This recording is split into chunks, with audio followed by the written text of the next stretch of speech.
The broadcast is now starting. All attendees are in listen-only mode. GIT की online classes में एक बार पुनः आप लोगों का स्वागत है। ये आज की सेकेंड क्लास हम लोग स्टार्ट करने जा रहे हैं। लास्ट क्लास में हम लोगों ने देखा था कंप्यूटर की कुछ अकाउंटिंग के कुछ बेसिक टर्म्स के बारे में। आज उसी क्लास को हम लोग थोड़ा सा आगे बढ़ाते हैं। जिन लोगों को आवाज क्लियर नहीं आ रही है उनकी जानकारी के लिए बता दें कि जो एप्स आप लोगों ने ओपन किया है उस एप्स में अगर आप लोग देखेंगे तो सबसे ऊपर की तरफ यानी टॉप राइट कॉर्नर पर 3 डॉट्स बने हुए हैं। जैसे उन डॉट्स पर आप क्लिक करेंगे तो आपको ऑडियो का ऑप्शन आएगा। ऑडियो के ऑप्शन आने के बाद आप एक बार जो है डिस्कनेक्ट फ्रॉम ऑडियो पर क्लिक करिए। जैसे आप डिस्कनेक्ट करेंगे आप आवाज डिस्कनेक्ट हो जाएगी, फिर दोबारा आपको कनेक्ट बटन पर क्लिक करना है।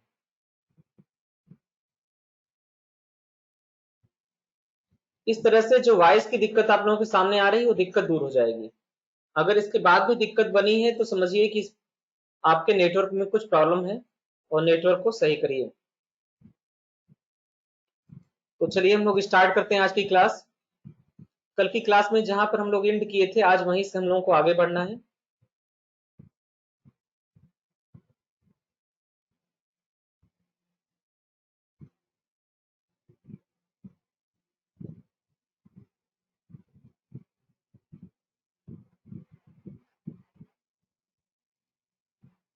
तो लास्ट क्लास में हम लोगों ने कुछ अकाउंट्स के टर्म्स के बारे में देखा था। आज उसी टॉपिक को हम लोग आगे बढ़ा रहे हैं। हम लोगों को अब यहाँ सीखना है लायबिलिटी से।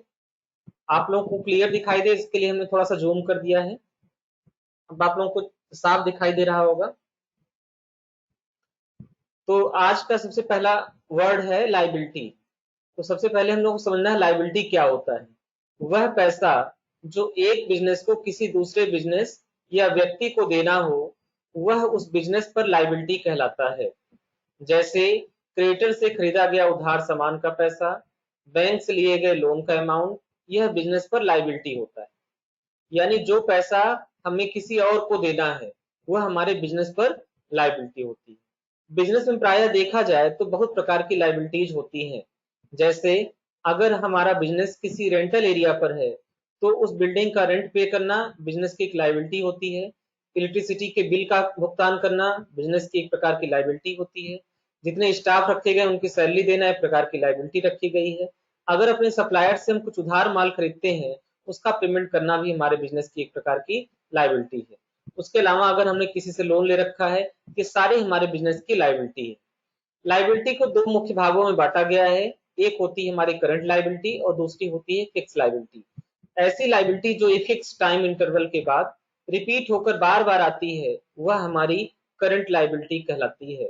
जैसे मकान का रेंट, बिजली का बिल, टेलीफोन का रिचार्ज, ये सारे हमारे जो है करंट लायबिलिटी है क्योंकि ये मंथली रिपीटेड है।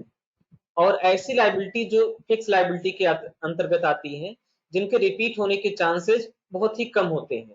जैसे बैंक से लिया गया लोन। तो बैंक से लिया गया लोन कोई जरूरी नहीं कि बैंक हमको हर फाइनेंशियल ईयर में लोन उपलब्ध कराए ही, उसकी कोई सिक्योरिटी नहीं होती, इसलिए उसको फिक्स लायबिलिटी के अंतर्गत रखा गया है। फिक्स लायबिलिटी में बड़ी बड़ी लायबिलिटीज को रखा जाता है, हैवी अमाउंट के लोन को रखा जाता है। ये सारी हमारे फिक्स लायबिलिटी के अंतर्गत आते हैं। नेक्स्ट टॉपिक हम लोग को डिस्कस करना है कैपिटल के बारे में। बिजनेस के मालिक यानी मालिक को बोलते हैं अकाउंटिंग की भाषा में प्रोपराइटर या प्रोपराइटर्स। प्रोपराइटर्स इसलिए बोला जा सकता है क्योंकि बिजनेस में एक से अधिक भी मालिक हो सकते हैं। तो बिजनेस के मालिक के द्वारा बिजनेस में जो भी पैसा इन्वेस्ट किया जाता है वह कैपिटल कहलाता है। यानी बिजनेस के मालिक के द्वारा बिजनेस में लगाई गई पूंजी ही कैपिटल कहलाता है। किसी व्यापार को प्रारंभ करने के लिए व्यापार के मालिक के द्वारा लगाया गया धन उस बिजनेस का कैपिटल कहलाता है। जब बिजनेस में प्रॉफिट होता है तो कैपिटल इंक्रीज होता है और जब बिजनेस में लॉस होता है तो कैपिटल हमारी डिक्रीज होता है। डिक्रीज होने का मतलब घटना, इंक्रीज होने का मतलब बढ़ना। तो बिजनेस के मालिक या मालिकों के द्वारा जो भी पैसा बिजनेस में लगाया जाता है जिससे बिजनेस का प्रारंभ होता है वह बिजनेस का कैपिटल कहलाता है। जब हमारे बिजनेस में फायदा होता है तो हमारा कैपिटल जो है बढ़ता है और जब हमारे बिजनेस में घाटा होता है, लॉस होता है तो हमारा कैपिटल घटता है। यह होता है हमारा कैपिटल। नेक्स्ट हम लोगों को समझना है इनकम। बिजनेस की रेवेन्यू और एक्सपेंस का जो डिफरेंस है उसे उस बिजनेस का इनकम कहा जाता है। किसी महीने में बिजनेस की जो रेवेन्यू है और उसके ऊपर जो एक्सपेंडिचर आए हैं उन दोनों को अगर घटा दिया जाए तो जो पैसा बचता है वह पैसा बिजनेस का इनकम कहलाता है। एग्जाम्पल के मान लीजिए कि अपनी कोचिंग सेंटर में किसी पर्टिकुलर महीने में 2,20,000 रुपए फीस जमा होती है और उस महीने में हमने 1,20,000 रुपए सारे एक्सपेंसेज कर दिए हैं। एक्सपेंसेज में सभी प्रकार के एक्सपेंसेज को शामिल किया जाता है, जैसे मकान का रेंट, स्टाफ को दी जाने वाली सैलरी, बिजली का बिल। ये सारे एक्सपेंस को अगर मैंने 1,20,000 रुपए मैंने एक्सपेंस किया है तो बाकी जो 1,00,000 रुपए बच रहा है यानी 2,20,000 में से जब हम 1,20,000 रुपए को घटाएंगे तो जो 1,00,000 रुपए बचेगा वो मेरे बिजनेस का इनकम कहलाएगा। तो वही कहा गया है बिजनेस की रेवेन्यू। रेवेन्यू का मतलब टोटल अर्निंग, और उसमें से अगर एक्सपेंस को घटा दिया जाए तो जो बचता है वही मेरे बिजनेस का इनकम कहलाता है। इनकम के बाद नेक्स्ट चीज हम लोगों को समझना है एक्सपेंडिचर। एक्सपेंडिचर का मतलब होता है एक्सपेंस, खर्च। गुड्स को प्रोड्यूस करने तथा गुड्स और सर्विसेज की सेल सर्विस करने में जितना खर्च होता है वो बिजनेस के लिए एक्सपेंडिचर कहलाता है। यानी उसी किसी गुड्स के उत्पादन करने में, प्रोड्यूस करने का मतलब उत्पादन करना, से लेकर उसकी सेल और सर्विस करने में जितना भी खर्च होता है वह उस बिजनेस के लिए एक्सपेंडिचर कहलाता है, यानी खर्चे कहलाते हैं। जैसे रॉ मटेरियल, रॉ मटेरियल का मतलब कच्चा माल खरीदने में लगने वाला खर्च, सैलरी का पेमेंट, ऑफिस का एक्सपेंस, ये सारे हमारे बिजनेस के एक्सपेंडिचर कहलाएंगे। यानी गुड्स की प्रोडक्शन से लेकर और उसके खर्चे में जितना भी पैसा लग रहा है वो सारा पैसा हमारे बिजनेस में एक प्रकार का एक्सपेंडिचर कहलाता है। इसके अंतर्गत सैलरी का पेमेंट, ऑफिस का रेंट, रॉ मटेरियल का खर्चा, ये सारी चीजों को शामिल किया गया है। नेक्स्ट टॉपिक हम लोगों को है प्रॉफिट के बारे में।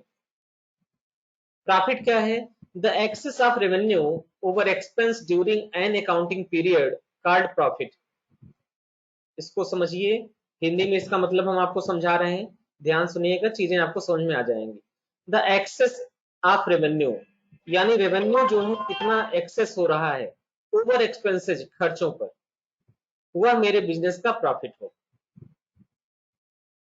ठीक, यानी अगर रेवेन्यू हमारा एक्सपेंस से ज्यादा होता है तो ये कहा जा सकता है कि मेरे बिजनेस में प्रॉफिट हो रहा है। तो रेवेन्यू एक्सपेंस से जितना ज्यादा होगा, जितना अधिक होगा, वही मेरे बिजनेस का प्रॉफिट कहलाएगा। और यह एक फिक्स अकाउंटिंग पीरियड के लिए निकालना होता है।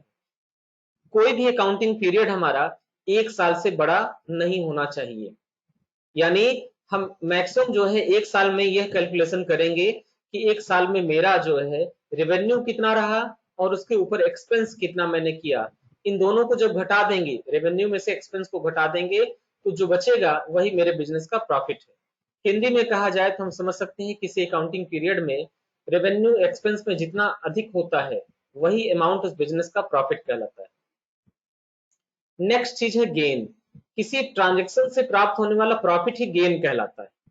किसी पर्टिकुलर ट्रांजेक्शन से मिलने वाला फायदा ही गेन है, जो कि आकस्मिक प्राप्त हो, जैसे सेल ऑन फिक्स एसेट।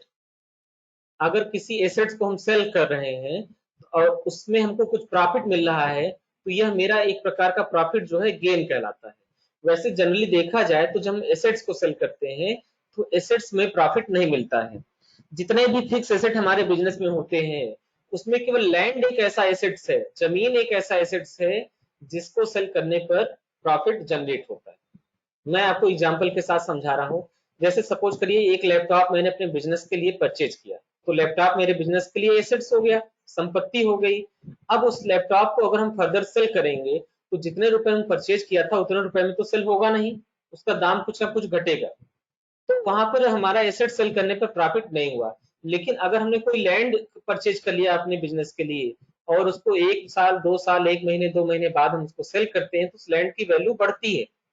तो उस लैंड को सेल करने पर जो प्रॉफिट जनरेट होगा वह प्रॉफिट मेरा एक प्रकार से गेन कहा जाता है। Second case, winning of court case. आपका कोर्ट में कोई केस चल रहा था, मुकदमा चल रहा, तो उसमें आपने जीत लिया तो भी एक प्रकार का गेन कहलाता है। Appreciation in the value of assets. Appreciation का मतलब होता है बढ़ना, किसी एसेट की वैल्यू में जो बढ़ोतरी होती है वह भी एक प्रकार का हमारा गेन कहलाता है। यानी एक ट्रांजेक्शन से प्राप्त होने वाला वह प्रॉफिट जो आकस्मिक प्राप्त होता है, अदर देन गुड्स जो चीजें हैं, वो मेरा गेन कहलाता है। लॉस क्या है? किसी अकाउंटिंग पीरियड में एक्सपेंस का अमाउंट रेवेन्यू से जितना अधिक होता है, वह अमाउंट ही बिजनेस का लॉस अमाउंट कहलाता है। यानी किसी अकाउंटिंग पीरियड में अगर मेरा एक्सपेंस रेवेन्यू से ज्यादा है, अगर हमारा एक्सपेंस रेवेन्यू से ज्यादा होता है, तो वह उस कंडीशन में हमारे बिजनेस में लॉस उत्पन्न होता है और वह हमारे बुक्स ऑफ अकाउंट्स में एक लॉस की तरह रिकॉर्ड किया जाता है। तो ये चीजें हो गई लॉस के बारे में।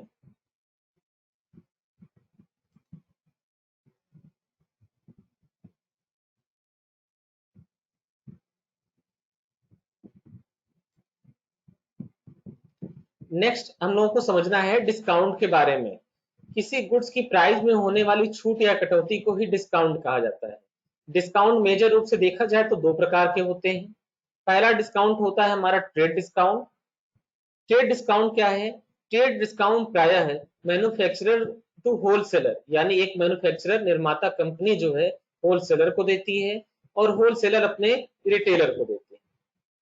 यानी यहाँ पर एक शब्द इस्तेमाल हुआ ट्रेड। ट्रेड शब्द का मतलब होता है व्यापार, यानी एक समान व्यापार करने वाले व्यापारियों के बीच होने वाला डिस्काउंट ट्रेड डिस्काउंट कहलाता है। ट्रेड डिस्काउंट करने का मुख्य उद्देश्य सेल्स को प्रमोट करना होता है। यह डिस्काउंट प्रायः एक फिक्स परसेंटेज के रूप में होता है। जैसे एग्जांपल में मान लीजिए कि मैं अगर किसी कंपनी को निर्माता हूं, मैंने किसी कंपनी का प्रोडक्शन मैं करता हूं, मैं किसी कंपनी का प्रोडक्शन करता हूं, किसी गुड्स का प्रोडक्शन करता हूं और उस वही गुड्स मैं अपने होलसेलर को सप्लाई करता हूं, तो मेरा ट्रेड और मेरे होलसेलर का ट्रेड सेम हो गया क्योंकि हम दोनों एक ही गुड्स का बिजनेस कर रहे हैं। अब मैं अगर अपने होलसेलर को कोई डिस्काउंट दूंगा तो वह डिस्काउंट हमारा कहलाएगा ट्रेड डिस्काउंट। और ट्रेड डिस्काउंट देने का मुख्य उद्देश्य होता है बिजनेस में सेल्स को बढ़ाना। अक्सर यह देखा जाता है कि यह जो डिस्काउंट है एक फिक्स परसेंटेज के रूप में प्राप्त होता है और यह डिस्काउंट होलसेलर से मैन्युफैक्चरर से होलसेलर की तरफ और होलसेलर से रिटेलर की तरफ दिया जाता है। यानी मैन्युफैक्चरर अपने होलसेलर को डिस्काउंट देता है और होलसेलर अपने रिटेलर को डिस्काउंट देता है। तो ये चीजें आई होप आप लोगों को क्लियर हो रही होंगी। जो चीजें आपको क्लियर नहीं हो रही हैं उसको आप क्वेश्चन के रूप में पुटअप करिए। अभी थोड़ी देर बाद हम आपके क्वेश्चनों का भी जवाब दिया जाएगा। अब नेक्स्ट हम लोगों को समझना है कैश डिस्काउंट के बारे में। अगला टॉपिक हम लोगों का है कैश डिस्काउंट। बिजनेस में कैश फ्लो को मेंटेन करने के लिए या फिर कैश को टाइमली कलेक्ट करने के लिए इस डिस्काउंट का प्रयोग किया जाता है। हमारे बिजनेस में कैश की कमी ना हो, कैश हमारा जहां पर भी है आसानी से कलेक्ट हो जाए, टाइम से कलेक्ट हो जाए, ये है, इसके लिए हम कैश डिस्काउंट का प्रोसीजर देते हैं। अगर सपोज करिए मेरे किसी कस्टमर के पास मेरा 5200 रुपए यानी 5200 रुपए बाकी है और वह पैसा मुझे बहुत दिनों से नहीं मिल पा रहा है, तो मैंने अपने कस्टमर से ये बोला कि ऐसा करिए, अगर आज की डेट में आप हमको पेमेंट कर रहे हैं तो केवल 5000 रुपए में हम आपका सारा हिसाब बराबर कर देंगे। तो मेरे कस्टमर ने सोचा कि पेमेंट तो मुझे आज नहीं तो कल देना ही देना है, अगर आज हम पेमेंट दे देते हैं तो मुझे 200 रुपए की छूट मिलती है।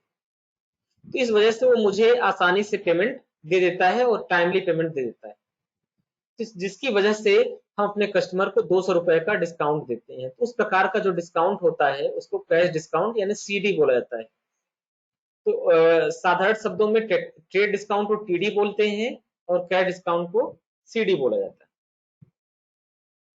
अब नेक्स्ट हम लोगों को समझना है वाउचर। किसी ट्रांजेक्शन के सपोर्ट में, किसी ट्रांजेक्शन के एविडेंस में जो डॉक्यूमेंट्स तैयार किए जाते हैं उन्हें वाउचर कहते हैं।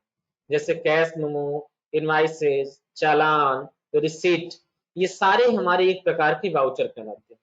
यानी किसी ट्रांजेक्शन के सपोर्ट के लिए जो प्रपत्र तैयार किए जाएं, जो डॉक्यूमेंट्स तैयार किए जाते हैं, वह उस बिजनेस में के वाउचर कहलाते हैं। जैसे कैश मेमो, इनवाइसेज, चालान, रिसिप्ट, इस प्रकार के बहुत सारे वाउचर आपको आगे की क्लास में देखने को मिलेंगे जब हम लोग टैली का प्रैक्टिकल सेशन ओपन करेंगे तब।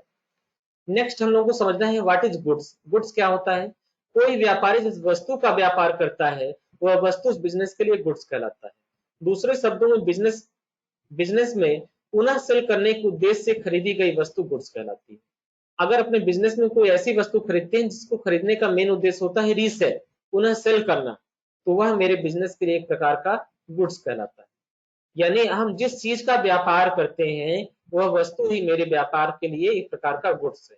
जैसे अगर मेरी कपड़े की दुकान है तो पैंट शर्ट ये जितनी भी चीजें हैं वो सारी चीजें हमारे बिजनेस के लिए गुड्स है। अनाज की दुकान है तो अनाज मेरे लिए गुड्स है, सब्जी की दुकान है तो सब्जी मेरे लिए गुड्स है। तो हम जिस चीज का व्यापार कर रहे हैं वही मेरे लिए गुड्स है। कभी कभी देखने में गुड्स और एसेट्स में थोड़ा सा कंफ्यूजन होता है, तो वहां पे आपको ध्यान देना है कि जो चीज रीसेल करने के लिए परचेज की जाती है, दोबारा बेचने के लिए जो चीजें खरीदी जाती हैं वह मेरे बिजनेस में गुड्स कहलाते हैं। ठीक है, तो आई होप ये सारी चीजें आपको क्लियर हो रही हैं। अगर आपको कुछ भी डाउट है, कोई भी समस्या है, तो आप क्वेश्चन चैट के बॉक्स में क्वेश्चन को पूछिए, अभी हम आपके सारे सवालों का जवाब देंगे।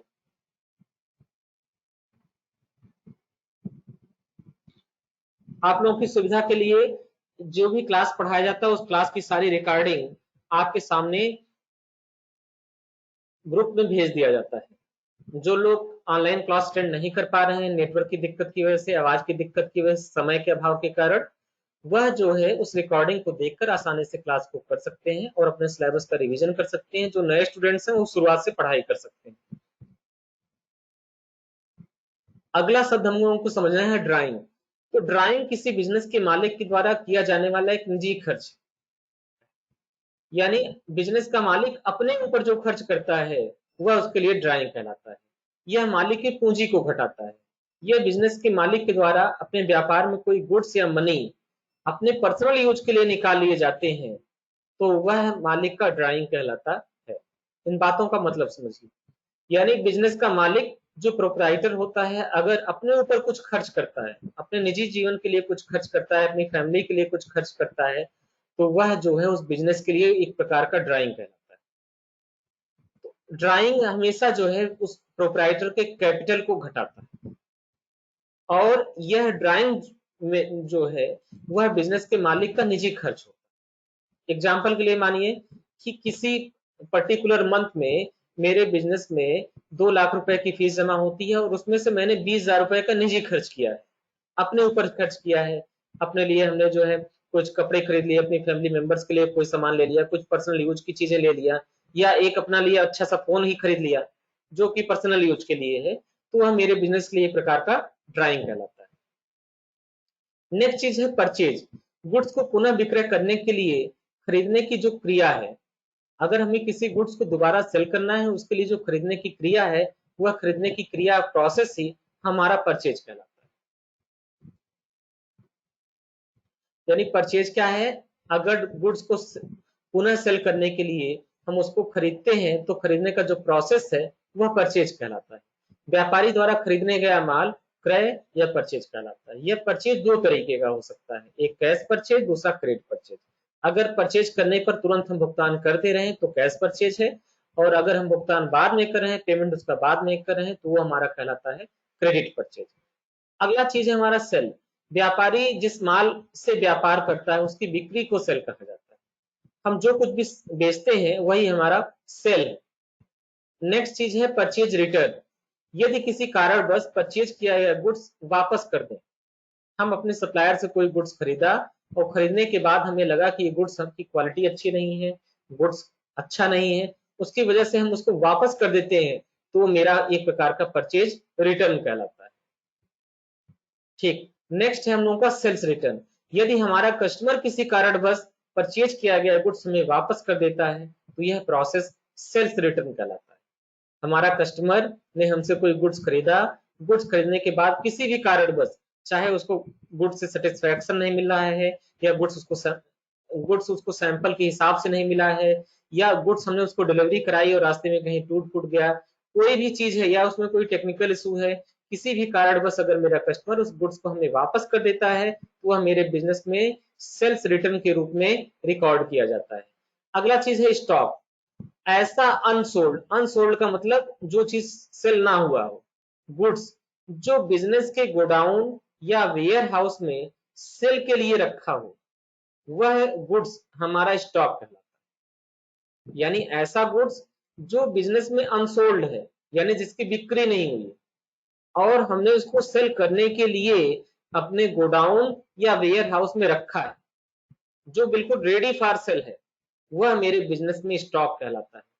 ट्रेडिंग बिजनेस के लिए फाइनेंशियल ईयर के अंत में बचा हुआ जो स्टॉक होता है, गुड्स होता है, वही स्टॉक है। अगर हम कोई ट्रेडिंग का बिजनेस कर रहे हैं तो ट्रेडिंग के बिजनेस में हमारे फाइनेंशियल ईयर के अंत में जो भी स्टॉक, जो भी गुड्स बचे होते हैं, वही गुड्स हमारे लिए स्टॉक कहलाते हैं। डेटर्स, डेटर्स क्या है? या वह पर्सन या बिजनेस जो हमारे बिजनेस से क्रेडिट बेसिस पर गुड्स या सर्विसेज परचेज करते हैं। जो क्रेडिट बेसिस पर गुड्स या सर्विसेज परचेज करते हैं, वह हमारे बिजनेस में के लिए डेटर्स कहलाते हैं। डेटर्स शब्द का मतलब होता है कस्टमर। जब टैली हम शुरू करेंगे तो इसी डेटर्स को हम लोग बोलते हैं सन्डी डेटर्स। तो सन्डी डेटर्स बोला जाए या डेटर्स बोला जाए, दोनों चीजें सेम है। यहाँ पर एक चीज आप लोगों को और ध्यान देनी है, यहाँ पर लिखा जाता है डेब्टर्स, DEBTORS, लेकिन इसको पढ़ते हैं डेटर्स क्योंकि इसमें जो बी होता है, ये बी हमारा साइलेंट होता है। ठीक है, तो ये हमेशा हमको डेटर्स का प्रोनाउंसिएशन करना है। और डेटर्स शब्द का मतलब होता है कस्टमर। जो हमसे गुड्स या सर्विसेज खरीदता है, वह पर्सन जो हमसे हमारे बिजनेस से गुड्स या सर्विसेज परचेज करता है, वह हमारा डेटर्स कहलाता है। दूसरी चीज, एक बहुत बड़ी समस्या आ रही है ऑनलाइन क्लासेस कराने में, कि जब ऑनलाइन क्लासेस हो रही होती है तो उस समय आपको लिंक 24 घंटे पहले या 2 दिन पहले शेयर कर दिया जाता है, लेकिन एंड टाइम पर आप हमको कॉल करते हैं, 9 बजे क्लास शुरू होने वाली है, तो सर 8:55 पे हमको कॉल करके बोलते हैं सर हमारा जो है अभी जुड़ा नहीं है, हमारा ओपन नहीं हो रहा है। ये सारी प्रॉब्लम जो भी आपको शेयर करनी है, एक दिन पहले आप शेयर करिए, क्योंकि उस समय हम अपने क्लासेस की प्रिपरेशन करते हैं। और उस समय अगर हम आपके सवालों का जवाब देने लगते हैं कि यहाँ पे लिंक कैसे क्लिक करिए, आपको सपोर्ट देने लगते हैं, तो मेरी क्लासेस डिले हो जाती है। तो इस बातों का आपको ध्यान दीजिए। जिसको भी रजिस्ट्रेशन में दिक्कत आ रही है, वीडियो प्ले करने में दिक्कत आ रही है, ऑडियो प्ले करने में दिक्कत आ रही है, तो अगर कल ये दिक्कत आनी है तो आज ही इसको हमसे डिस्कस कर लीजिए। आप फोन करके डिस्कस करिए, व्हाट्सएप करके डिस्कस करिए, जो भी करना है करिए, लेकिन एंड पीक टाइम पर आप लोग अगर इस तरह से फोन करेंगे तो क्लास डिले होगी और आपको समझ में नहीं आएगा। ठीक है, अक्सर ये देखा जाता है, लिंक तो मैं 2 दिन पहले शेयर कर दिया, लेकिन जब आपको जो है क्लास पढ़नी होती है, एंड टाइम पर आप फिर हमको फोन करते हैं। उस टाइम पे मुझे समझ नहीं आता कि मैं क्लास स्टार्ट करूं या आपके सवालों के जवाब दूं, आपको जो है व्हाट्सएप पे और जो है फोन पे मैं आपको सपोर्ट दूं। इन चीजों का आप लोग ध्यान दीजिए, इससे क्लासेज और बेहतर आपके सामने टाइमली चल सके। अभी क्लासेस देखिए आपको डेली 5 मिनट 10 मिनट लेट हो जाता है, कारण यही रहता है कि सब कुछ रेडी है और एंड टाइम पर आप 9 बजे हमको व्हाट्सएप करें, सर मेरा भी कनेक्ट नहीं हुआ, अभी ओपन नहीं हुआ। इस तरीके से मैं एंड टाइम पर आपको कोई सपोर्ट नहीं दे पाऊंगा। नेक्स्ट चीज हम लोग को देखना है क्रिएटर के बारे में। क्रिएटर शब्द का मतलब होता है सप्लायर। क्रिएटर शब्द का मतलब होता है सप्लायर। क्रिएटर को संडी क्रिएटर भी बोला जाता है। वह पर्सन जो हम जिससे हम जो है गुड्स या सर्विसेज परचेज करते हैं, वह मेरा क्रिएटर कहलाता है। जिस पर्सन से हम गुड्स या सर्विसेज परचेज करते हैं, वह मेरा क्रेडिटर कहलाता है। अगली चीज है रिसीवेबल। जो पैसा हमें किसी अन्य बिजनेस से भविष्य में पाना है, वह अमाउंट रिसीवेबल कहलाता है। जो पैसा हमें किसी अन्य बिजनेस से भविष्य में प्राप्त होना है, मिलना है, वह हमारा अमाउंट रिसीवेबल कहलाता है। जैसे हमने किसी कस्टमर को उधार में गुड्स सेल किया है, क्रेडिट बेसिस पर सेल किया है, तो वह पैसा, जितना अमाउंट का गुड्स हमने उसको सेल किया है, वह आज नहीं तो कल हमको रिसीव होगा, वही अमाउंट हमारा रिसीवेबल कहलाएगा। फिर नेक्स्ट चीजें हैं पेएबल। जो पैसा हमें किसी बिजनेस को देना है, यानी जो पैसा हमारे बिजनेस पर बकाया है, वह पेएबल अमाउंट कहलाता है। यानी अगर हमने किसी से उधार में गुड्स या सर्विसेज परचेज की है, परचेज करने के बाद वो पैसा आज नहीं तो कल हमें उस बिजनेस को पेमेंट करना है, तो मेरे ऊपर एक प्रकार का पेएबल है। तो जो रिसीवेबल होता है वो बिजनेस के लिए एक प्रकार का एसेट्स होता है, क्योंकि वो धन है जो मुझे आज नहीं तो कल तो पाना ही पाना है। लेकिन जो पेएबल है, वह पेएबल जो है आज नहीं तो कल हमें पेमेंट करना है, इसलिए वह एक प्रकार का बिजनेस की लायबिलिटी होती है। तो आई होप ये सारी चीजें क्लियर हो गई होंगी। अब एक बार आप लोगों के सवालों को जवाब दे दिया जाए। देखा जाए फिर उसके बाद किसके सामने क्या क्या दिक्कतें आ रही हैं, ये चीजें।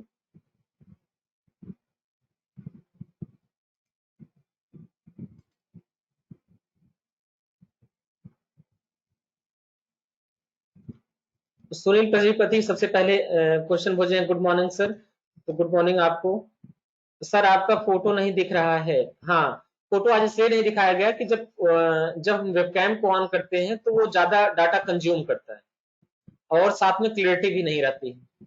इसलिए आप लोग फोटो मत देखिए, आप लोग केवल पढ़ाई पर ध्यान दीजिए। जो कंटेंट आपके सामने स्क्रीन पर दिख रहा है उसको आप लोग ध्यान दीजिए। सर आपका फोटो नहीं दिख रहा है रितेश यादव, तो आपके लिए भी यही जवाब है।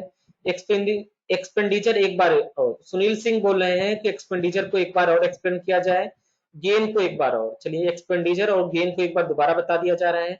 सर प्लीज ट्रेड डिस्काउंट को एक बार और समझाइएगा। ठीक, तो हमें मेन दिक्कत आप लोगों के सामने आ रही है एक्सपेंडिचर को लेकर, गेन को लेकर और ट्रेड डिस्काउंट को लेकर। विकास सिंह का क्वेश्चन है what is gain. Sir fundamental का क्लास भी, सर फंडामेंटल का क्लास भी का ना है, समझ नहीं आ रहा सुनील। आप क्या क्वेश्चन लिखकर भेजे हैं वो पढ़ने में नहीं आ रहा, एक बार दोबारा क्वेश्चन भेजिए आप लोग।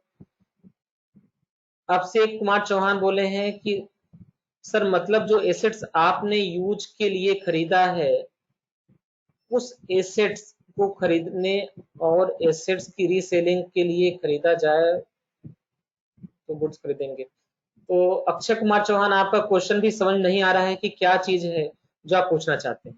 फिलहाल अभी जो चीजें आप लोगों के सामने जो अभी क्वेश्चन आए हैं उसका जवाब पहले दे दिया जाए। रिसेबल को दोबारा समझाइए, सन्ड्री क्रेडिटर या डेटर एक बार और समझाइए। डाटा बचा रहे हैं क्या सर? डाटा बेटा इसलिए बचा रहे हैं क्योंकि इसी डाटा से हम भी गांव आ गए हैं अपने। हम इस समय पटौना में नहीं है कि हमारे पास ब्रॉडबैंड की सुविधा है और हम फ्लो में एकदम काम करें। हम रिलायंस जियो का जो है 1 GB का डाटा मुझे मिलता है, उस डाटा से मैं आपको मेरी एक दूसरी ब्रांच है वहां पे जाता हूँ और वहां पे जाके वहां से पढ़ाता हूँ। ठीक है, तो 1 GB डाटा में मुझे क्लास भी पढ़ानी होती है, उसकी रिकॉर्डिंग भी अपलोड करनी होती है और एक नहीं 2 क्लास पढ़ानी होती है। तो 2 क्लास पढ़ाना यानी 2 घंटे पढ़ाया भी जाए, 2 घंटे की रिकॉर्डिंग भी अपलोड किया जाए, इसलिए डाटा को बचाया जाता है। जनरल नहीं बताए हैं सर। हाँ, जनरल अभी आगे टॉपिक आने वाला है, जनरल भी पढ़ाएंगे। ट्रेड डिस्काउंट और ट्रेड डिस्काउंट और ट्रेड अकाउंट में क्या अंतर है? इनवाइसेज क्या होता है? उत्कर्ष त्रिपाठी का क्वेश्चन है। शुभम कुमार श्रीवास्तव जी पूछ रहे हैं what is the difference between voucher and bill. Voucher और बिल में क्या अंतर है? ठीक है, आप लोगों के सवाल जवाब में लाइन बाय लाइन दे रहा हूं। चलिए शुरुआत किया जाए। सबसे पहले एक्सपेंडिचर को एक बार और एक्सप्लेन करिए। देखिए, किसी भी बिजनेस में हम आपको एक बार स्लाइड पर लेकर चले हैं जिससे आपको चीजें साफ साफ दिखें। एक्सपेंडिचर हमारा जो है उसको समझिए। एक एक क्वेश्चन को हम रिपीट कर रहे हैं।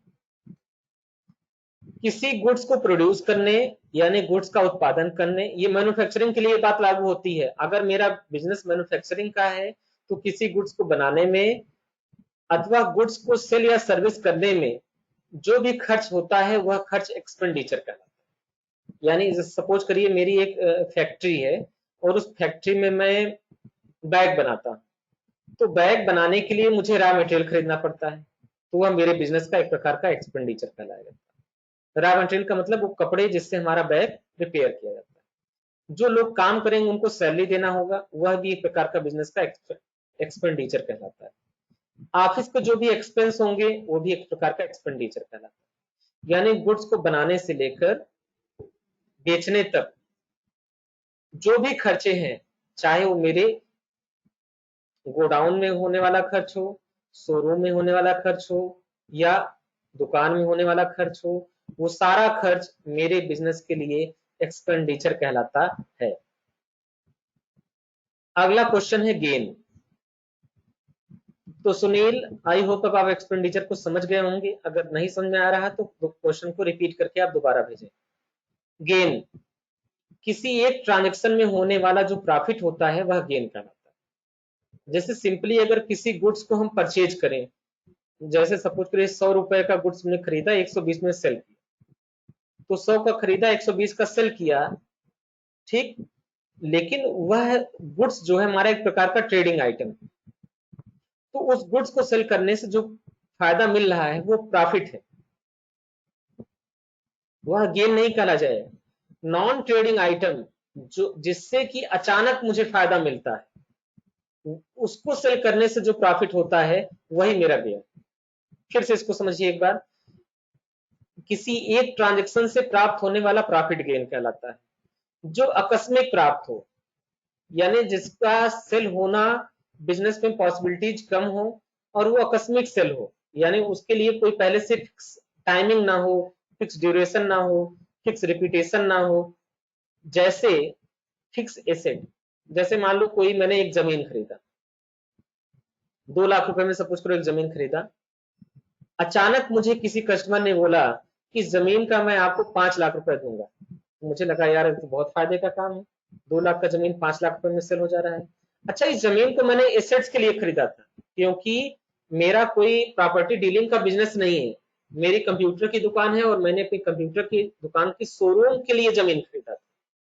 ध्यान समझिए ये बात, यानी मेरा कोई प्रॉपर्टी का बिजनेस नहीं है, मैंने वह जमीन खरीदी थी अपने शोरूम को बनाने के लिए। लेकिन अचानक किसी कस्टमर ने बोला कि आप जो 2 लाख में जमीन खरीदे थे, मैं उसका 5 लाख रुपए देने के लिए तैयार हूं। तो मैंने सोचा कि 3 लाख रुपए का फायदा मिल रहा, क्यों ना क्यों उसको सेल कर दिया जाए। तो 2 लाख रुपए की जमीन जो कि मेरी एक एसेट्स थी, उसको मैंने 5 लाख रुपए में सेल कर दिया। अब जो 3 लाख रुपए मेरे पास बचा, वह अकस्मात हुआ, वह अचानक हुआ, वो कोई प्री प्लानिंग नहीं थी। मैंने जमीन खरीदते समय ये सोचा नहीं था कि जमीन खरीदने के बाद मैं उसको बेचूंगा। तो उससे जो मुझे फायदा मिला वह मेरा एक प्रकार का गेन। विकास कुमार का क्वेश्चन है, सर प्लीज ट्रेड डिस्काउंट को एक बार और समझाइएगा। चलिए, ट्रेड डिस्काउंट को मैं बहुत बेहतर तरीके से आपको समझाने की कोशिश कर रहा हूँ। ट्रेड डिस्काउंट का मेन उद्देश्य होता है बिजनेस में सेल्स को प्रमोट करना, सेल्स को बढ़ाना, और ये प्रायः हर बिजनेसमैन करता है। मैं एक छोटा सा एग्जांपल आपको दे रहा हूं जो आप लोगों की डेली रूटीन की लाइफ में भी होता है। आप मार्केट में जाते हैं सब्जी लेने के लिए, तो सब्जी वाले के पास जाते हैं और बोलते हैं कि हमको आलू चाहिए। पूछते हैं प्राइस, तो बोलता है 20 रुपए kg। अब जब आप उससे ये बोलते हैं कि अगर हमको 5 किलो लेना है, तो 5 किलो का दाम अगर जोड़ा जाए तो 20 रुपए kg के हिसाब से 100 रुपए होगा।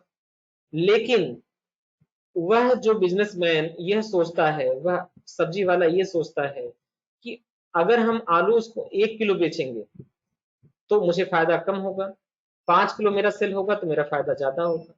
इसलिए वह बोलता है कि 100 रुपए तो होना चाहिए, लेकिन तुम बाबू 95 रुपए दे देना, हम तुमको जो है 5 किलो आलू दे देंगे। उसके पीछे लॉजिक क्या था? आलू को उसने 18 रुपए kg के हिसाब से खरीदा था और 20 रुपए kg के हिसाब से सेल कर रहा है। अब 18 में खरीद कर अगर 20 में सेल करेगा तो 1 किलो सेल करने पर उसको 2 रुपए का फायदा होगा। लेकिन जब वो 5 किलो हमको सेल करेगा तो 90 रुपए का उसकी परचेजिंग होगी और 95 रुपए का उसकी सेलिंग होगी, तो वहां पर उसको 5 रुपए का फायदा मिल रहा है।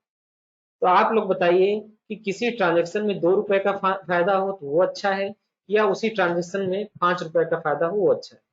तो इसलिए कहा जाता है कि ट्रेड डिस्काउंट देने का मेन उद्देश्य यही होता है, जिससे बिजनेस में प्रॉफिट बढ़े और बिजनेस का सेल्स प्रमोट, यह कहलाता है ट्रेड डिस्काउंट। ठीक। दूसरी चीज, ट्रेड डिस्काउंट अगर जनरल रूटीन को हटकर बिजनेस में देखा जाए तो ट्रेड डिस्काउंट हमेशा दो एक समान व्यापार करने वाले व्यापारियों के बीच में होता है। जैसे एक कंपनी अगर अपने होलसेलर को कोई डिस्काउंट दे रही है तो मेरा ट्रेड डिस्काउंट है। समझ में आया? अगर होलसेलर रिटेलर को कोई डिस्काउंट दे रहा है तो अभी एक प्रकार का ट्रेड डिस्काउंट है। जनरल रूटीन में समझना है तो मैंने आपको एक तरीके से समझा दिया, लेकिन बिजनेस के रूटीन में अगर समझना है, आपको अकाउंटिंग के रिस्पेक्ट में समझना है, तो आप इस तरीके से समझिए कि कोई भी एक व्यापारी अपने दूसरे व्यापारी को जो डिस्काउंट दे रहा है वो ट्रेड डिस्काउंट दे रहा है, जिसका मुख्य उद्देश्य है कि सेल्स को प्रमोट करना। अभय गुप्ता का क्वेश्चन है कि सर गेन को फिर से एक्सप्लेन करिए। गेन किसी एक ट्रांजेक्शन, हाँ गेन को तो वही हमने रिपीट करके बता दिया है। व्हाट इज गेन, विकास कुमार का भी यही क्वेश्चन था, गेन को बताया जा चुका है।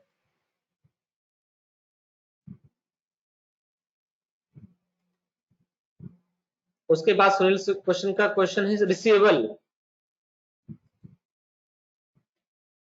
रिसीवेबल, वह पैसा जो हमको पाना है वह रिसीवेबल कहलाता है। देखिए, जो पैसा हमें किसी अन्य बिजनेस से भविष्य में पाना है वह अमाउंट रिसीवेबल कहलाता है। अगर किसी को मैंने कुछ उधार पैसा दिया है, किसी को गुड सेल किया है, वह पैसा मुझे आज नहीं तो कल मिलेगा ही मिलेगा, ऐसा एज्यूम किया जाता है और वह मेरे बुक्स ऑफ अकाउंट्स में रिसीवेबल कहलाता है। बिजनेस में जो रिसीवेबल होता है वह एक प्रकार का एसेट्स होता है, क्योंकि वह बिजनेस के लिए कहीं ना कहीं एक प्रकार का अमाउंट है जो फिक्स है, जो आज नहीं तो कल हमको रिसीव होना ही होना। सत्यम मिश्रा का क्वेश्चन है, सर क्रेडिटर और डेटर को एक बार और समझाइए। चलिए, क्रेडिटर और डेटर समझिए। क्रेडिटर शब्द का मतलब होता है सप्लायर। हम जिससे गुड्स या सर्विसेज परचेज करते हैं वो मेरा सप्लायर कहलाता है। जैसे सपोज करो मेरी एक सीमेंट की दुकान है और मैं एसीसी कंपनी से सीमेंट खरीदता हूँ, तो वह एसीसी कंपनी मेरी सप्लायर हो गई। उस सप्लायर को ही अकाउंटिंग की भाषा में क्रेडिटर कहा जाता है। अब मैं किसी दूसरे दुकानदार को सीमेंट बेचता हूँ, तो जिस दुकानदार को मैं उसको बेचता हूँ वह मेरा कस्टमर है और उस कस्टमर को ही डेटर्स कहा जाता है। अगला क्वेश्चन है, जनरल भी बताए हैं सर, बताएंगे जनरल आगे। रिसीवर पेबल बता दिया गया है, ट्रेड डिस्काउंट को ही बता दिया गया है।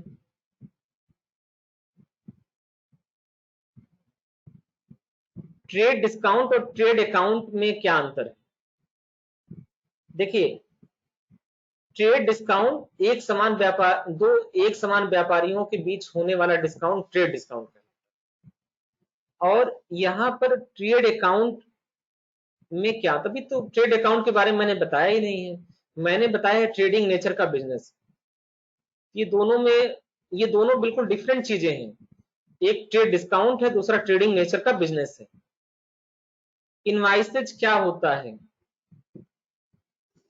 किसी गुड्स को परचेज या सेल करते समय जो बिल दिया जाता है या जो बिल प्राप्त होता है उसी को सिंपल भाषा में इनवाइसेज बोला जाता है।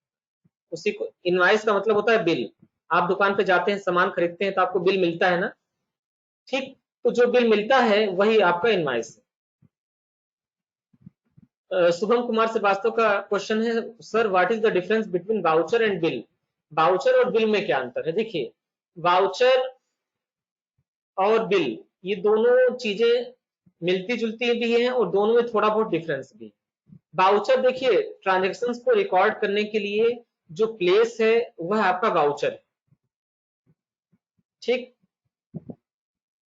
What is the difference between voucher? चलिए हम लोग वाउचर पे दोबारा एक बार चलते हैं, समझाते हैं। किसी ट्रांजेक्शन के सपोर्ट में जो भी डॉक्यूमेंट्स तैयार किए जाते हैं वो वाउचर कहलाते हैं, जैसे कैश मेमो, इनवाइसेज, चालान और रिसिप्ट। ये सारे एक प्रकार के वाउचर ही हैं। मैं वाउचर को और अच्छे समझा रहा हूँ। जैसे मैं एग्जांपल में के लिए आपको बता रहा हूँ, आप बैंक में जाते हैं पैसा जमा करने के लिए। अब आप बैंक के काउंटर पे जाइए और अपने कैशियर साहब से बोलिए कि महाराज है पैसा लीजिए, हमारे खाता में जमा कर दीजिए, खाता नंबर लिख के दे दीजिए।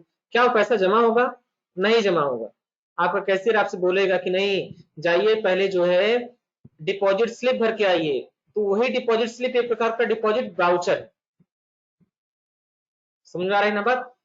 तो वह जो है एक प्रकार का प्रपत्र है, एक डॉक्यूमेंट है जो दोनों ट्रांजेक्शन के बीच में एविडेंस का भी काम करता है। कल को अगर आपका पैसा आपके खाते में क्रेडिट नहीं हुआ तो वही आप स्लिप लेकर जाएंगे और दिखाएंगे बैंक में कि पैसा मेरा नहीं जमा। तो इनवाइस भी एक प्रकार का वाउचर ही होता है, यही दोनों में।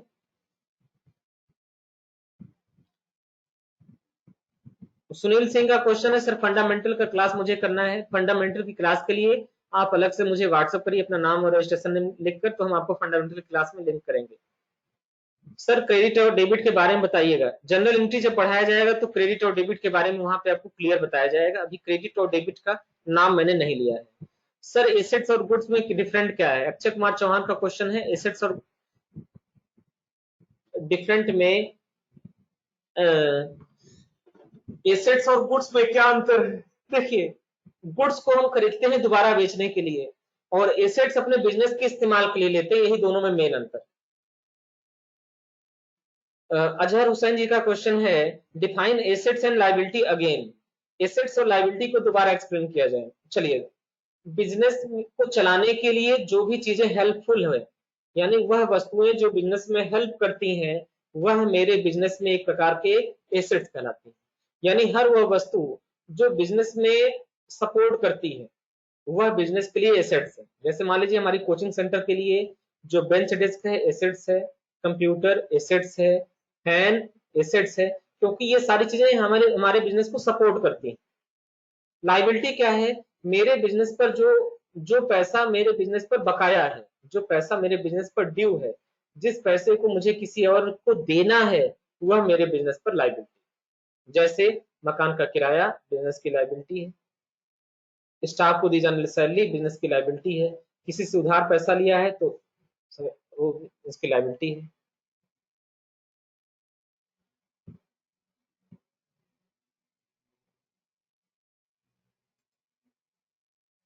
विकास कुमार का क्वेश्चन है, सर वॉइस वाला आइकन क्यों नहीं चालू?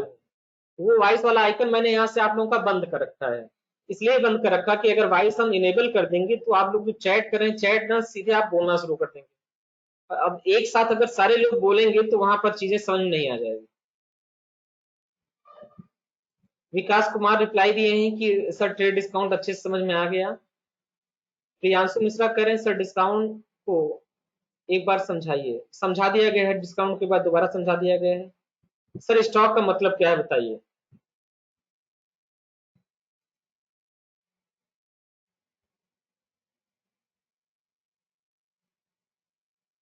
स्टॉक का मतलब, स्टॉक,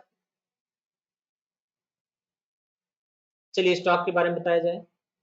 ऐसा अनसोल्ड गुड्स जो बिजनेस के गोडाउन या वेयर हाउस में सेल करने के लिए रखा गया, यानी जो गुड्स आपके गोडाउन में रखा गया है, अभी बिक्री के लिए रखा गया, अभी सेल नहीं हुआ है, वह स्टोर करके बिक्री के लिए रखा गया है, वह हमारा गोडाउन कहलाता है, सॉरी वह हमारा स्टॉक कहलाता है।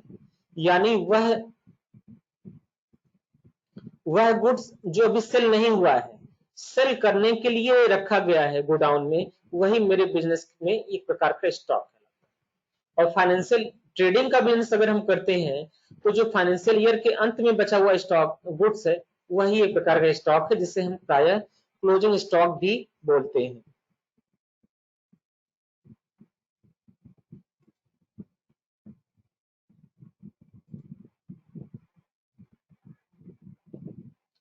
अगला क्वेश्चन है सत्यम मिश्रा का, सर रेवेन्यू एक्सपेंस का क्या मतलब है?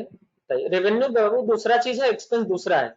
रेवेन्यू का मतलब होता है, रेवेन्यू की हिंदी होती है आय। अंकित कुमार का क्वेश्चन रेवेन्यू क्या है? रेवेन्यू का हिंदी होता है आय, यानी बिजनेस में जो अर्निंग हो रही वही रेवेन्यू है। एक्सपेंस का मतलब होता है खर्च, जो बिजनेस में हम खर्चा कर रहे हैं वो वह एक प्रकार का एक्सपेंस है। सिराज अहमद का क्वेश्चन है, सर टैली की क्लास की पूरी वीडियो दीजिए। देखिए हम वीडियो आपको लगातार दे रहे हैं, जो कल की क्लास की पढ़ाई गई थी उसका भी ग्रुप में वीडियो भेजा है। मैं आप लोगों की हेल्प के लिए यहाँ तक ध्यान देता हूँ कि जो टैली में प्रैक्टिकल सेशन है उसको भी रिकॉर्ड करके मैं ग्रुप में भेजता हूँ। लेकिन आप लोगों से शिकायत मेरी यही है कि आप लोग उस वीडियो को देखते नहीं, वीडियो को देखते हैं तो 1-2 मिनट देख के हट जाते हैं। नहीं, जब आप वीडियो को पूरा देखेंगे, रेगुलर में देखेंगे, क्रम से देखेंगे कि वीडियो 1 ये है, वीडियो 2 ये है, वीडियो 3 ये है, तब आपको समझ में आएगा। कल मैंने आपको यूट्यूब पर बताया भी था कि आप अपने यूट्यूब पर चैनल पर जाइए और यहाँ पर आप सर्च करिए जीआईटी एजुकेशन, और अगर आप पहले से पढ़े हुए हैं हमारे यहाँ, आपका कोर्स पूरा हो गया, तो भी आपके लिए बहुत बहुत सारी चीजें यहाँ पर उपलब्ध है। आप जीआईटी एजुकेशन आप जब लिख कर सर्च करेंगे तो आपको इस तरह से अपने चैनल का आइकन दिखाई देगा। आप यहाँ पर जाएं और यहाँ पर जाने के बाद आपको यहाँ पर एक ऑप्शन मिलेगा प्लेलिस्ट का। इस प्लेलिस्ट को आप डेली चेक करेंगे तो आपको कुछ ना कुछ नया मिलेगा। अच्छा, डेली आपको चेक ना करना पड़े इसलिए चैनल को सब्सक्राइब कर लीजिए, जैसे वीडियो अपलोड करेंगे मैसेज आपको मिल जाएगा। अब देखिए टैली 2020 लिखा है ना, ये नए वीडियो की सीरीज नए सिलेबस के आधार पर बनाई जा रही है। आप इस पर क्लिक करिए, आपको एक एक वीडियो की सीरीज यहाँ लाइन से दिखेगी। Tally 1 company creation, tally 2 company alter set open, tally 3 group और लेजर, टैली 4 बैलेंस शीट की entry, tally 5 bill wise entry, ऐसे बहुत सारी वीडियोज अपलोड की गई है और डेली इसमें एक एक वीडियो अपलोड की जा रही है। हम आप लोगों के साथ ग्रुप में शेयर कर रहे हैं, अपने चैनल का नाम भी बता दिया गया। आपको ये भी सजेस्ट कर रहे हैं कि उसको सब्सक्राइब कर लेंगे तो आपको पर डे उसका क्वेश्चन मिलेगा। उसके बाद भी आपको जो डाउट आ रहे हैं आप उसको पूछिए।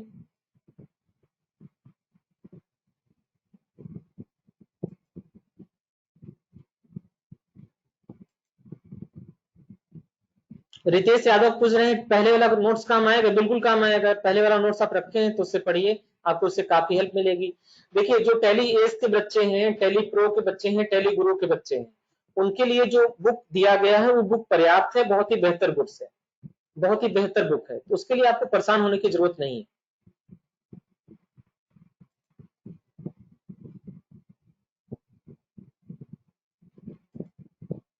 अब सूरज कुमार बोल रहे हैं कि thank you so much, thank you आपको भी, ऑनलाइन क्लासेस के लिए थैंक यू सर। ठीक है, ऑनलाइन क्लासेस आप लोगों के लिए ऐसे हम चलाते रहेंगे।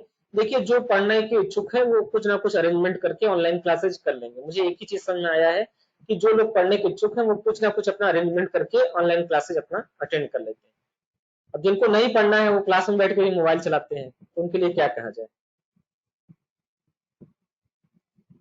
विकास सिंह बोल रहे हैं सर डाउनलोड हो सकता है? बिल्कुल डाउनलोड हो सकता है। आप वीडियो को देखें, यूट्यूब पर आप ऑफलाइन डाउनलोड कर लें, मोबाइल में आपके सेव हो जाएगा, जब नेटवर्क बेहतर मिलेगा तो आप बैठ कर आराम से पढ़ें।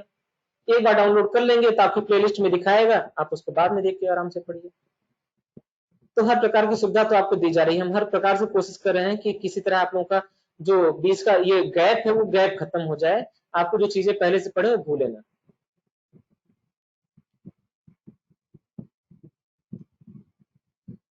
ठीक है, तो ये रही आज की क्लास। आज की क्लास में जो भी चीज हम आपको पढ़े हैं, हम आपसे यही रिक्वेस्ट करेंगे कि आप एक बार दोबारा उन चीजों को देखें और देखने के बाद उन चीजों को तो समझें कि कैसे वो सारी चीज चलती हैं। कल हमको जनरल से और लेजर से ये दो चीजें और बतानी है। जनरल क्या है, लेजर क्या है, कल की क्लास हम लोग वो पढ़ेंगे। उसके बाद नए सिलेबस के अंतर्गत जोड़ा गया अकाउंटिंग क्वेश्चन, ये टॉपिक पहले सिलेबस में नहीं था, उसको एक्सप्लेन करके समझाया जाएगा। और मोस्ट एंड मोस्ट क्लास होगी कल की, कोई भी एब्सेंट मत होना, सब लोग ऑनलाइन आ जाना। यहाँ पर कल हम आपको पढ़ाएंगे अकाउंटिंग की कॉन्सेप्ट। अकाउंटिंग का कॉन्सेप्ट बहुत ही इंपॉर्टेंट है अगर आप अपने अकाउंटिंग के फील्ड में अपना करियर बनाना चाहते हैं तो। अगर आप वैसे ही टैली सीख रहे हैं, आपका कोई उद्देश्य नहीं है, तो फिर आपके लिए उतना यूजफुल नहीं है। लेकिन अगर आप ये चाहते हैं कि आप फ्यूचर में आप किसी कंपनी में अकाउंटेंट के रूप में काम करें, अच्छी सैलरी पाएं, तो अकाउंटिंग के कॉन्सेप्ट को बहुत ही ध्यान से समझना है। इसके लिए मैं आपसे यही कहूंगा कि कल कोई भी एब्सेंट मत होना। कल चूंकि अकाउंटिंग का कॉन्सेप्ट पढ़ाया जाएगा, ये कॉन्सेप्ट अभी तक हमारे सिलेबस में नहीं था, लेकिन अभी जो है इंडस्ट्रीज में जो भी काम करने वाले एक्सपर्ट लोग हैं, उनसे बातचीत करके मैंने इस चीजों को जोड़ा है। अकाउंटिंग के कॉन्सेप्ट बहुत ही जरूरी है पढ़ना। तो कल की क्लास में अकाउंटिंग का कॉन्सेप्ट भी डिस्कस किया जाएगा, और कल का क्लास हम लोग का मुख्य रूप से होगा अकाउंटिंग कंसेप्ट के बारे में, और यहाँ एक एक कॉन्सेप्ट के बारे में हम लोग सीखेंगे। तो चलिए आज की क्लास हम लोग यहीं पर समाप्त कर रहे हैं। Thank you very much.